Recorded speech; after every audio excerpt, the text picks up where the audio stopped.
لا تحرك به لسانك لتعجل به إن علينا جمعه وقرآنه فإذا قرأناه فاتبع قرآنه ثم إن علينا بيانه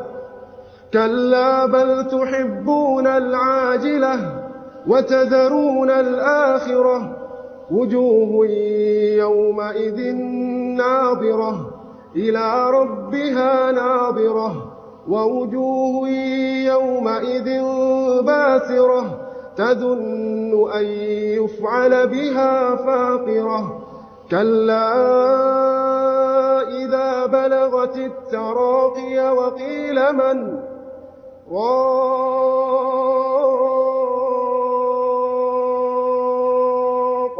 وظن